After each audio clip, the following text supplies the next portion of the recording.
Hello guys! So yung feature natin na item ngayon is yung MK853 Max Power ng Phanteks. Isa siyang mechanical keyboard. So ito yung in-order ko sa Lazada. So yung order ko kasi dapat ito is a blue switch. Pero yung dumating sa akin is red switch. So makikita nyo siya dito. So yun. Pero okay lang. Kahit na red switch yung diniliver sa akin, basta importante is gumagana at hindi siya defective. So, i-open na natin kung ano ang laman. So, buksan natin siya.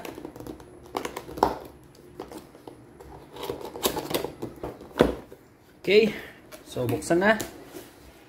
So, sa loob, ang makikita natin is yung kanyang manual. Phanteks Max Power 8 MK853 mechanical keyboard.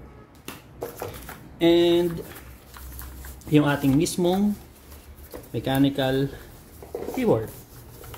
So, tingnan natin siya. Tanggalin natin sa plastic. So, yung pinili ko is yung kulay black. So, ito meron siyang tatlong kulay. Itong black, white, at alam ko yung isa yung sakura pink.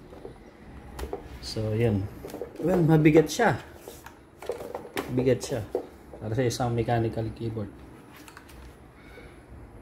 Napapansin ko lang kasi kay Phanteks. Kahit yung Phanteks na ginagamit ko ngayon na medyo hindi siya diretso, kundi parang medyo kurbada. Parang bingkong. So, ito yung kulay red, which is a linear switch. So, dapat ang bibiliin ko sana, ang pinili ko is yung blue switch, which is yung clicky switch. Pero okay na rin naman to. Then, ano pa meron niya dito? Ano ba to?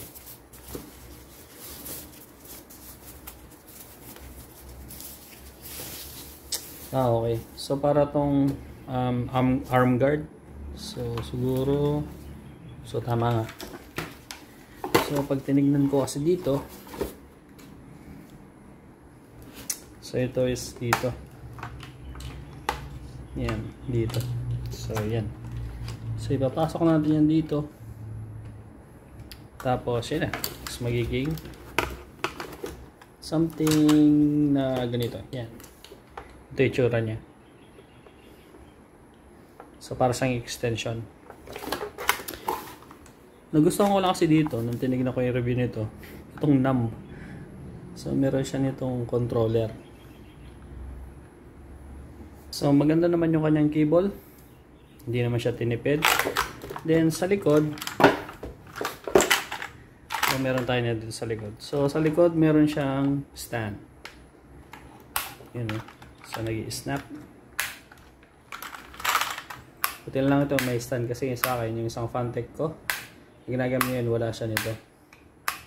Which is yung Phanteks K611L. Hindi ako nagkakamali. So, yun. Buti ito meron. Then, meron din siya nito mga rubber padding para hindi nag-i-skid yung ating keyboard. So, ito yung kanya pinakalikod. Phanteks Max Power MK853 mechanical keyboard. So, tingnan natin kung talagang red yung ating switch. So, tanggalin lang natin. Susubok lang tayo ng isa. So, yun. So, natanggal natin. So, red switch nga siya. So, red switch nga. Baka kasi red lang kasi yung box eh. Pero yung mga switches niya sakto red eh. So, yun. So, red switch nga siya. Subukan na rin natin yung kanyang clickiness. So, ito.